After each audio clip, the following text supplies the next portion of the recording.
මේ වීඩියෝ එකෙන් අපි කතා කරන්නේ Too Handsome to Handle කියන ඉන්ඩෝනේෂියන් ෆිල්ම් එක ගැනයි. මාස් කියන පවුලේ අයට පරම්පරා ගානක ඉඳන්ම කඩවසම් වගේම හොඳ පෙනුමක් තියෙනවා. එයාලගේ පෙනුම නිසා හැමෝම අතරේ ප්‍රසිද්ධයි වගේම ලස්සන නිසා එයාලට ලොකු මුදලක් හොයාගන්නත් පුළුවන් වෙලා තියෙනවා. පවුලේ වැඩිමහල් පුතා ඕකිස් සමාජ ජාලාවල ඉන්ෆ්ලුවෙන්සර් කෙනෙක් විදිහට ඉන්නවා. එයාගේ පෙනුම නිසා එයාට මිලියන ගාණක් ෆෑන්ස්ලා ඉන්නවා වගේම මිනිස්සුන්ට එයාලගේ ආදරය ලබා ගන්න උපදෙස් දෙන ලව් ගුරු කෙනෙක් විදිහටත් එයා වැඩ කරනවා. මේ ඉන්නේ පවුලේ තාත්තා පාකර්. එයාට මෙයාලගේ අම්මා හම්බෙන්න කලින් ගැහණු ළමයින් 200කට වැඩි ගණනක් එක්ක ඉඳලා තියෙනවා. ඒත් එක්කම මේ පවුලේ හැමෝම වගේ අම්මත් එයාගේ තියෙන පිරිමි ලක්ෂණයි පැහැදිලි උඩු රැවුලයි නිසා කඩවසම් කියලා කියන්නත් පුළුවන්. අන්තිමට මේ කතාවේ ප්‍රධාන චරිතය වෙන පවුලේ බාලයා කූලින්. එයාලා හැමෝගෙම අතරින් ආකර්ශනීයම කෙනා වෙනවා. මේ පවුල හොඳ පෙනුමක් තියෙන අය විදිහට එයාලගේ ජීවිතය ගත කරන්න හුරු වෙලා හිටියත් කූලින්ට විතරක් මේ කඩවසම්කම ප්‍රශ්නයක් වෙලා තියෙනවා. මොකද එයාට ඕනේ සාමාන්‍ය ජීවිතයක් ගත කරන්න. එයා හැම වෙලාවෙම ප්‍රාර්ථනා කරන්නේ එයා ටිකක් විතර ආකර්ශනීය වුණා නම් කියලා. ඒ හැම වෙලාවෙම ගැහණු සෙනගක් පස්සෙන් එලවන්නේ නැතුව එයාට එළියට බහින්න පුළුවන් නිසා. මෙයාව දැක්කම ගැහණු ළමයින් පිස්සු වැටෙනවා වගේම එයාලා කොණ්ඩේ අද ගන්නවා. එහෙමත් නැත්නම් ඔළුව කරකවනවා නිකන් හොල්මනක් ඇඟට ආවා වගේ. කූලින්ගේ ආකර්ශනීය මූණ දැක්කම ගොඩක් අයට නහයෙන් ලේ එන්න පටන් ගන්නවා. එයාලා දැක්ක දේ දරා ගන්න බැරුව. මේක නිසා එයාට කවදාවත් ගැහණු ළමෙක් එක්ක අවංක සම්බන්ධයක් තිබිලා නැහැ. මොකද එයාව දැක්ක ගමන් හැම ගැහණු ළමයෙක්ම ආච්චි වැහුණා වගේ දඟලන නිසා. මෙයා පුළුවන් තරම් ප්‍රසිද්ධියේ එළියට යන එකෙන් වැළකීලා ඉන්න ගමන් එයා මේ වෙනකන් ඉගෙන ගන්නේ ස්කෝලේ නොයා ගෙදරම ඉඳන්. කූලින්ට එයාගේ සුරතල් මාරුවා හැර කතා කරන්න පුළුවන් යාළුවෙක් නැහැ. එයා ගොඩක් වෙලාවට මේ මාළුවා එක්ක කාඩ් සෙල්ලම් කරනවා වගේම එයා එක්ක කතා කර කරත් ඉන්නවා. එයා මෙහෙම ඉද්දී එයාගේ පවුලේ අය දුකින් වගේ කැමරාවකින් එයා දිහා බලන් ඉන්නවා. එයාලට ඕන වෙලා තියෙන්නේ කූලින්ට සාමාන්‍ය තරුණ ළමයෙක් විදිහට එයාගේ ජීවිතය ගත කරන්න එයාට උදව් කරන්නයි. ඕකිස් හැම වෙලාවෙම එයාට ගැහණු ළමයින්ගේ ෆොටෝස් පෙන්නන ගමන් එයාට ගර්ල් ෆ්‍රෙන්ඩ් කෙනෙක් හොයලා දෙන්න උත්සාහ කරනවා. කොහොම වුණත් කූලින් කියන්නේ එයා කැමති වෙන්නේ තමන්ව ප්‍රතික්ෂේප කරන ගැහණු ළමයෙක්ට කියලා. මොකද එතකොටවත් එයාව දැක්කහම පිස්සු හැදිලා වගේ එයාගේ පස්සෙන් එන්නේ නැති වෙයි කියලා එයා හිතනවා. එයාට ඕන වෙලා තියෙන්නේ එයාගේ පෙනුමට නැතුව එයාගේ පෞරුෂත්වයට වගේම ගතිගුණවලට ආදරය කරන කෙනෙකුට කියලා එයා කියනවා. කූලින්ව සමාජයට යවන්න පොළඹවන්න පවුලේ අය එක දේවල් උත්සාහ කරලා වැඩක් නැති වුණත් එයාලා තවත් උත්සාහයක් කරන්න තීරණය කරනවා. ඒ තමයි එයාලට සල්ලි වලින් ප්‍රශ්න තියෙනවා කියලා පෙන්නලා කූලින්ව ගෙදර තියන්න උගන්වන්න වියදම් කරන්න සල්ලි නැහැ කියලා පෙන්නන එක. එක රෑක කූලින් වතුර බොන්න කාමරයෙන් එළියට ආවම එයාගේ පවුලේ අය සල්ලි ගැන වද වෙනවා කියලා කූලින්ට දැනෙන්න බොරුවට රඟපානවා. එයාට ගෙදර ඉඳන් උගන්වනවා නම් එයාලට දවසේ එක වේලක් කෑම කන්නේ නැතුව තමයි ඉන්න වෙන්නේ කියලාත් එයාලා කියනවා. ඊට පස්සේ මේක ඇහුණ කූලින් තමන්ගේ දෙමව්පියන්ට මේ තරම් කරදරයක් වෙන එක ගැන දුක් වෙන්න පටන් ගන්නවා. ඊළඟ දවසේ උදේ එයා කියනවා ඊළඟට එන වාරයේ ඉඳන් එයාට ස්කෝලේට යන්න ඕනේ කියලා. ඒ වුණාට එයා යන්නේ පිරිමි ළමයින් විතරක් ඉන්න ස්කෝලේකට කියලාත් එයා කියනවා. ගැහණු ළමයින් එක්ක කූලින්ට කතා කරවන්න කැමති වුණත් එහෙම හරි එළියට යන්න තීරණය කරපු එක ගැන පවුලේ අය සතුටු වෙනවා. දවස් කීපයකට පස්සේ කූලින් ස්කෝලේට යන පළවෙනි දවස උදා වෙනවා. ඕකිස් එයාව බයිසිකලයෙන් බැස්සුවට පස්සේ කූලින්ට එයාගේ හෙල්මට් එක ගලවන්න අදහසක් නැහැ. එයාගේ රූපය වහගන්න මුළු දවසම ඒක දාගෙන ඉන්න එයා තීරණය කරනවා. කොහොම වුණත් එයා හිතුවට වඩා ඒ සැලැස්ම අනිත් පැත්තට හැරෙන්නේ හෙල්මට් එක නිසා හැමෝගෙම වැඩි අවධානයක් එයාට එනවත් එක්කමයි. කූලින් තමන්ගේ පාඩුවේ අන්තිම පුටුවේ වාඩි වෙලා ඉද්දී ඒ පන්තියේ චණ්ඩියා එහෙමත් නැත්නම් ක්ලාස් එකේ බුලි වෙන සිඩි එයාගේ යහළුවන් එක්ක කූලින් ළඟට එනවා. උගන්වන ටීචර් පන්තියට ඇතුල් වෙද්දී මේ හෙල්මට් එකක් දාගෙන ඉන්න පිරිමි ළමයා දැක්කට පස්සේ එයාත් පුදුම වෙනවා. ඊට පස්සේ ඒක වහාම අයින් කරන්න කියලා එයා කූලින්ට කියනවා. අකමැත්තෙන් වුණත් කූලින්ට මේකට අවනත වෙන්න වෙනවා. එයා හෙමින් ස්ලෝ මෝෂන් විදිහට හෙල්මට් එක ගලවලා එයාගේ මූණ පෙන්නනවා. ඊළඟ සීන් එකේදී ඒ ටීචර්ව ඇම්බියුලන්ස් එකකට පටවනවා කියලා අපිට බලාගන්න පුළුවන්. මේ අලුතෙන් ආපු ළමයා කඩවසම් වැඩි කියලා අනිත් ළමයි ගිහින් ප්‍රින්සිපල්ටත් පැමිණිලි කරනවා. ඊට පස්සේ කූලින් ආපහු ගෙදර යන්න කොරිඩෝව දිගේ දුවගෙන යද්දී එක ළමයෙක් එයාගේ කකුල පටලවලා කූලින්ව වට්ටනවා. ඊට පස්සේ ළමයි කණ්ඩායමක් කූලින්ව එයාලා කවුද කියලා හඳුන්වලා දෙනවා. එයාලගේ කණ්ඩායමට ටිගාටක් කියලා නමකුත් දාගෙන ස්කෝලේ ප්‍රින්සිපල්ගේ පුතා වෙන සිඩි තමයි මෙයාලව මෙහෙවන්නේ. ඊළඟට එයාලා කියනවා එයාලට අවුරුද්ද අවසානයේ ස්කෝලේ තියෙන නැටුමට යන්න ගැහැණු ළමයෙක් යාළු කරගන්න කූලින්ගේ උදව් ඕනේ කියලා. මේ කණ්ඩායම කලින් අවුරුදු 3ක් මේ ස්කෝලේ අන්තිම අවුරුද්දේ ඉඳලා තියෙන්නේ ඒක කරගන්න බැරි වුණ නිසා කියලාත් එයාලා කියනවා. BBM කියන ගැහැණු ළමයින්ගේ ස්කෝලේ ලස්සනම ගැහැණු ළමයා වෙන ඇමන්ඩා එක්ක නැටුමට යනකන්ම එයා උපාධිය අරන් ස්කෝලෙන් අයින් වෙන්නේ නැහැ කියලා සිදී කියනවා. කොහොම වුණත් ඇමන්ඩා කඩවසම් පිරිමි ළමයි ඇරෙන්න වෙන කෙනෙක් දිහා බලන්නේවත් නැති නිසා මේ කණ්ඩායමට කෝලින් හරහාම මේ යෝජනාව ඉදිරිපත් කරන්න තමයි ඕන වෙලා තියෙන්නේ. එයාලා කෝලින්ට උදව් කරන්නයි මඟ පෙන්වන්නයි කීබෝ කියන අහිංසක ළමයෙකුට පවරනවා. කීබෝත් කලින් ඉඳන් සිඩීගේ කණ්ඩායමේ වදහිංසා වලට අහු වෙලා නිසා ඒ බයට දැන් සිඩී කියන දේ කරන්න පුරුදු වෙලා ඉන්නවා. පස්සේ කෝලින් කිබෝ එක්ක මේ උඩ දේ කියන්න ප්‍රින්සිපල්ගේ ඔෆිස් එකට යනවා. කියන්න යන එකෙන් වැඩක් වෙන්නේ නැහැ කියලා දැනත් කීබෝත් කෝලින් එක්ක යනවා. තමන්ගේ පුතා මේ අවුරුද්දේත් උපාධිය ගන්න එක ප්‍රතික්ෂේප කරයි කියලා ප්‍රින්සිපලුත් ඉන්නේ බය වෙලා. කෝලින් හරහා සිඩීට ඇමන්ඩාව ඩාන්ස් එකට එක්කගෙන යන්න අවස්ථාවක් තියෙනවා කියලා හිතලා පස්සේ මේ ප්‍රින්සිපලුත් කියනවා සිඩී කියන ඕනම දෙයක් කෝලින්ට කරන්න කියලා. ඊට පස්සේ එදා හවස කීබෝ එක්ක කෝලින් තීරණය කරනවා වැඩේ ඊළඟ දවසේම ඉවර කරලා මේ කරදරෙන් අයින් වෙන්න ඕනේ කියලා. කීබෝ කියන්නේ කෝලින්ගේ පෙනුමට අවධානයක් නොදී සම්බන්ධකමක් පෙන්නපු පළවෙනි කෙනායි. ඒ දවස කෝලින් සැලසුම් කරපු විදිහට උනේ නැතත් එයාට ඇත්ත යහළුවෙක් හම්බුන එක ගැන එයා සතුටු වෙනවා. ඊළඟ දවසේ උදේම එයාලා දෙන්න යන්නේ BBM ගැහැණු ළමයින්ගේ ස්කෝලෙටයි. එතනදී ගැහැණු ළමයින් මේ එන පිරිමි ළමයින්ව දකිනවා. කැතකොල්ලන්ට ස්කෝලේ ඉඩක් නැහැ කියලා එයාලා මෙයාලට අනතුරු අඟවනවා. ඊට පස්සේ කෝලින් හෙල්මට් එකක් දාගෙන ඉන්නවා කියලා දැක්කට පස්සේ හැමෝම එකතු වෙලා ඒක ගලවන්න කියලා එයාට බල කරනවා. මෙයාලගේ කරදරේ ඉවසන්නම බැරි තැන කෝලින් හෙල්මට් එක ගැලෙව්වට පස්සේ ගැහැණු ළමයින් අතරේ ලොකු කලබලයක් ඇති වෙනවා.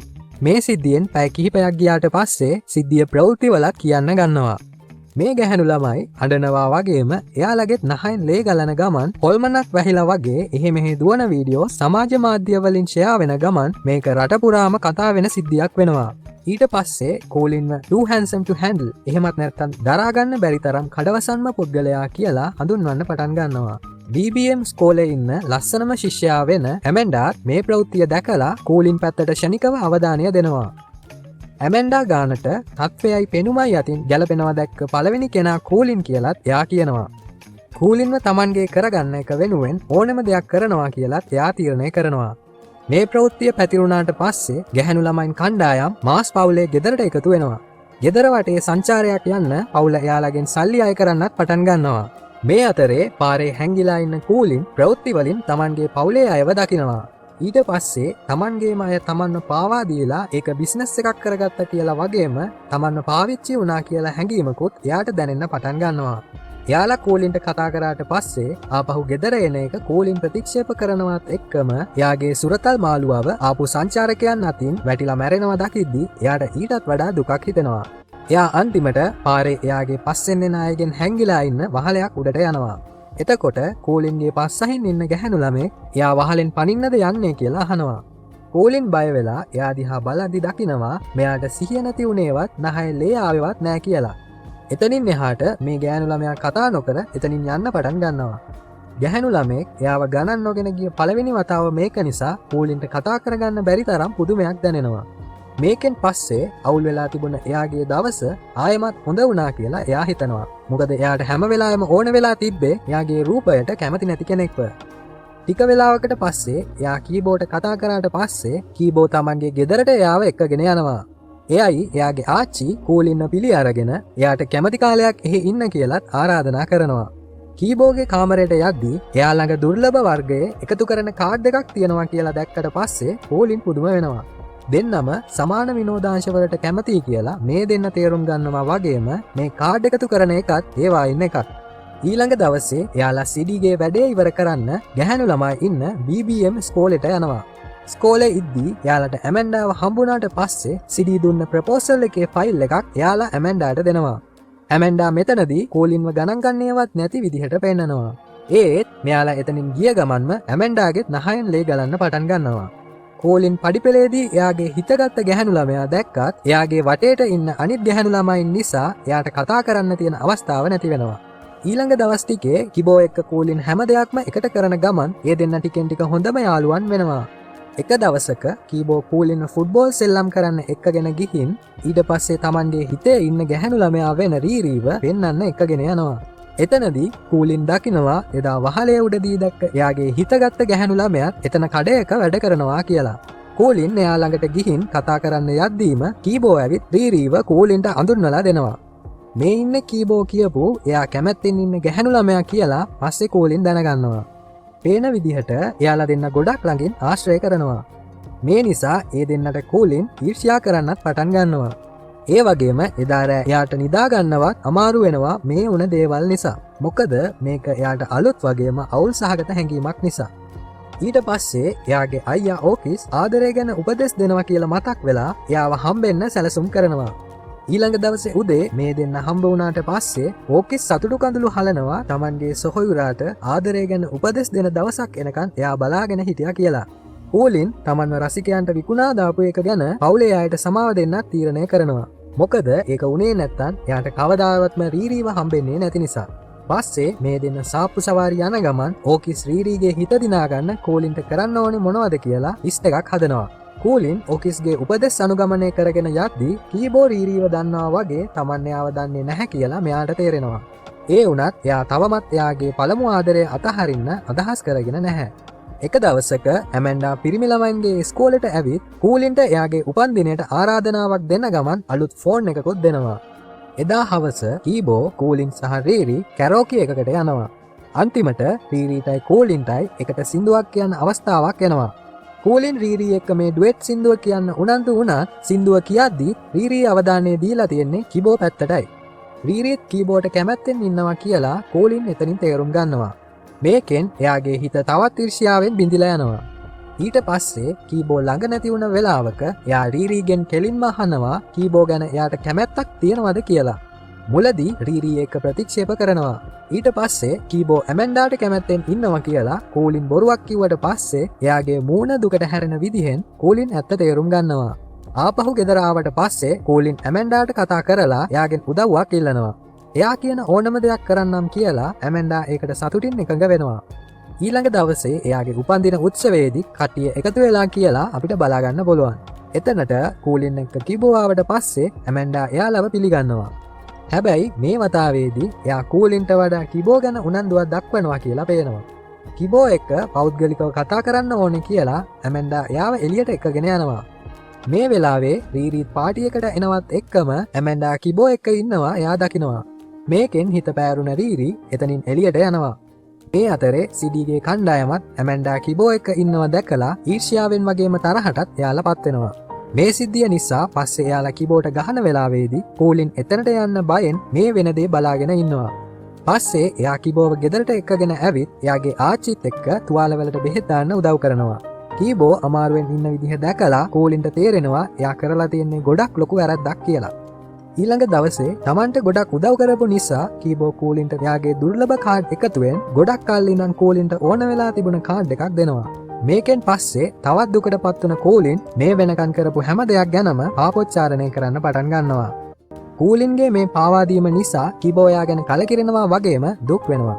කෝලිනුත් රීරීට කැමතියි කියලා එයා දැනගෙන හිටියා නම් එයා රීරී දිහා ආයෙ බලන්නේවත් නැතුව ඉන්නවා කියලා කීබෝ කියනවා. ඒ වචන වලට කෝලින්ට තවත් හිත රිදෙනවා. අන්තිමට කීබෝ එයාට ගෙදරින් යන්න කියලා ඉල්ලනවා. සම්පූර්ණ වැරද්ද තමන්ගේ කියලා දන්න කෝලින් ඊට පස්සේ එතනින් යනවා. මේකෙන් පස්සේ මාසයක් ගෙදර යන්නේ නැතුව හිටපු කෝලින් ආපහු එයාගේ ගෙදර යනවා. එයාගේ පවුලේ අය මේකෙන් ගොඩක් සතුටු වුණත් කෝලින්ට ඒ විදිහට දැනෙන්නේ නැහැ. එයා කාමරයට ගිහින් දොර ලොක් කරගෙන කාත් එක්කවත් කතා නොකර ඉන්නවා. එයාට හැමදේටම වඩා එයාගේ හොඳම යාළුවා නැති අඩුව තදින්ම දැනෙන්න පටන් ගන්නවා. සමහර වෙලාවට මේ දෙන්නා මූණට මූණ හම්බුණත් එතනින් එහාට දෙයක් වෙන්නේ නැහැ. ගෙදරදී කෝලින්ගේ අම්මා එයා ඉන්න විදිහ ගැන කනස්සල්ලට පත් වෙලා කියලා අපිට බලාගන්න පුළුවන්. එයා එක රැකදී කෝලින් ළඟට ඇවිත් මැරුණා කියලා හිතපු කෝලින්ගේ සුරතල් මාළුවාව එයාට ආපහු දෙනවා. කෝලින් කැමති දේ ආපහු ගෙදර ඉඳන් ඉගෙන ගන්න එක නම් ඒක කරන්න කියලා එයා කියනවා.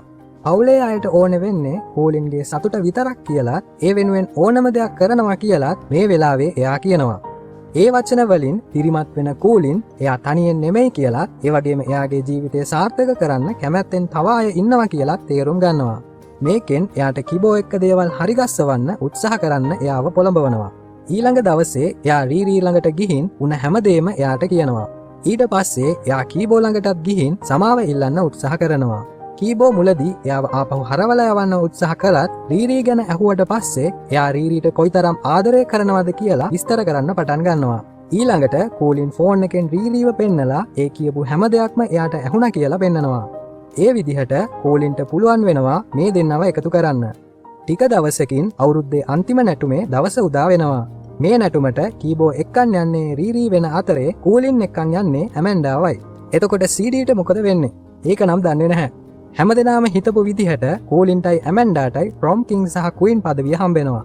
මේ දෙන්න උඩට නැගලා ඉද්දී ගැහැණු ළමෙක් කෝලින් කියන තරම් ලස්සන නැහැ කියලා එතනින් යනවා. ඒ එක්කම කෝලින්ගේ හිත එයාට ඇදිලා ගිහින් කෝලින්ට අලුත් සම්බන්ධයක් පටන් ගන්න ඉඩක් තියෙනවා කියලා පෙන්නනවත් එක්කම මේ ෆිල්ම් එක ඉවර වෙනවා.